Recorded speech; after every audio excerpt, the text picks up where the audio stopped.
तर एक तुम्हाला उदाहरण सांगतो मी की कष्ट करायची तयारी, आणि तेही टाइम बाउंड म्हणजे ठरलेल्या वेळेत कष्ट करायची तयारी जर तुम्ही ठेवली तर तुम्ही खूप मोठे होऊ शकता. यातलं एक उदाहरण तुम्हाला देतो मी.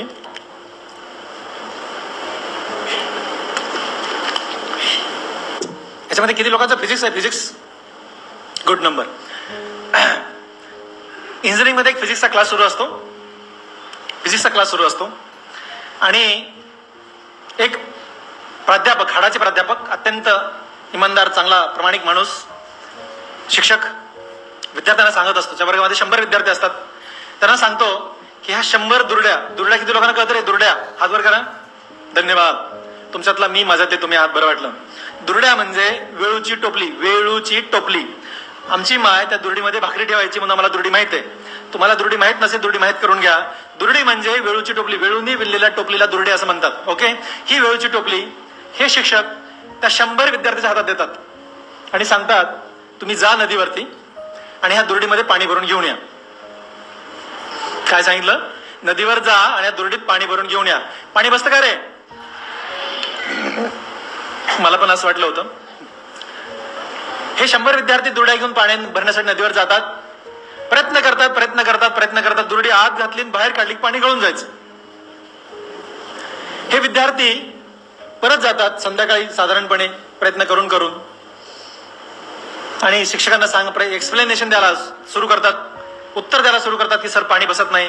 कसं बसत नाही? मी किती प्रयत्न केले, सगळं सांगतात. मग गुरुजींची अशी नजर असते. गुरुजी अशी नजर फिरवतात आणि गुरुजींना एक कमी आहे विद्यार्थी असा दिसतो, एक विद्यार्थी कमी असा दिसतो. गुरुजी म्हणतात तो कुठे गेला रे? एक विद्यार्थी कमी आहे, तो कुठे गेला? पोरं म्हणाले गुरुजी पळून गेला. तुम्ही झापतात म्हणून पळून गेला म्हणले. तुमच्या भीतीनं घाबरून निघून गेला. असं म्हणल्यानंतर गुरुजींची पुन्हा बारकाईने नजर जाते तर एकदम सूर्यास्ताला जात असतो.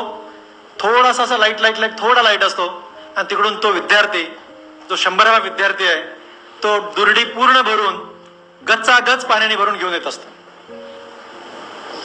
गुरुजी म्हणा तिकडे बघा विद्यार्थी मित्र, तिकडे बघा सर, तिकडे बघा सगळे, तिकडे बघा. मग तरी त्यातले काही नमुने असतात ते म्हणाले सर मध्ये प्लास्टिक ठेवलं असेल, पाणी भरून आलं असेल त्यांनी. हा विषय गुरुजींनी खूप सिरियस घेतला आणि सर म्हणाले नाही तरी त्याच्याकडे बघा. त्या विद्यार्थ्यांनी खरोखर दुरडी भरून पाणी घेऊन आला होता. खरोखर तो विद्यार्थी दुरडीभर गच पाणी भरून घेऊन आला होता, अगदी काठोकाठ. माझे 2 प्रश्न तुम्हाला आहेत. पहिला प्रश्न, दुरडीत पाणी बसतं का? त्याचं मी उत्तर देतो हो बसतं. मी सायन्सचा विद्यार्थी, तुम्ही सायन्सचा विद्यार्थी. मी सिद्ध करतो, तुम्ही पण सिद्ध करा. दुसरा बसतं तर कसं बसतं? 2 प्रश्न 1 उत्तर. मी आज सांगतो, मला माहिती आहे कोणतरी सांगायला लागले, मला बरं वाटलं तुला येतं ते सांगता. कुणाला तरी कळलं की हे असं पण होऊ शकतं.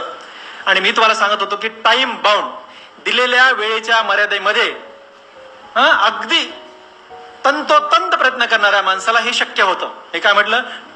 टाइम बाउंड, वेळेची मर्यादा राखून जे लोक प्रयत्न करतात त्याला हे शक्य होतं. आणि हा प्रयत्न करणारा हा विद्यार्थी मी पुढे सांगतो. पण ते कसं बसतं सांगतो मला मी. ते कसं बसतं? कुठलीही दुरडी पाण्यात बुडवली आणि वर काढली ती फुगते, बरोबर? कुठली पण दुरडी नुसती पाण्यात जरी ठेवली तरी फुगते, पण तिला फुगायला वेळ लागतो. आपल्याकडे वेळ किती आहे? 1 वर्ष. 12ला 1 वर्ष. 1 वर्षामध्येच ते सगळं काही झालं पाहिजे, बरोबर? म्हणजे यांना किती वेळ दिला? 1 दिवस, सकाळपासून संध्याकाळपर्यंत. त्यावेळेत झालं पाहिजे. टाइम बाउंड, ह्याच वेळेत ते घडलं पाहिजे. मग त्यासाठी काय करायचं? तर दुरडी जेव्हा आत आणि बाहेर करतो तर नेसेंट ऑक्सिजन नावाची गोष्ट तयार होत असते. Nascent oxygen. पाणी इज H2O. पाण्यामध्ये हायड्रोजन आणि ऑक्सिजनचं मिक्सचर असतं. जेव्हा दुरडी वर आणि खाली केली जाते तेव्हा पाण्यातला नेसेंट ऑक्सिजन असा वर खाली येतो आणि हा वातावरणातला ऑक्सिजन जर त्याला मिळाला तर दुरडी फास्ट फुगते. हा आहे सायन्स. हे आहे एक्सप्लेनेशन, बरोबर? ती इतकी फास्ट फुगते, पण एवढं फास्ट फुगवण्यासाठी ती दुरडी लाखो वेळा खालीवरी करावी लागते. लाखो वेळा, हजारात नाही, लाखात खालीवरी करावी लागते. तेवढ्याच वेळात लाखामध्ये दुरडी खालीवरी करणारा विद्यार्थी, ज्याने हे पाणी भरून डोक्यावरती तंतोतंत आणलं, तो खरा विद्यार्थी कोण आहे तुम्हाला माहित आहे? आणि ते आहेत आदरणीय APJ अब्दुल कलाम.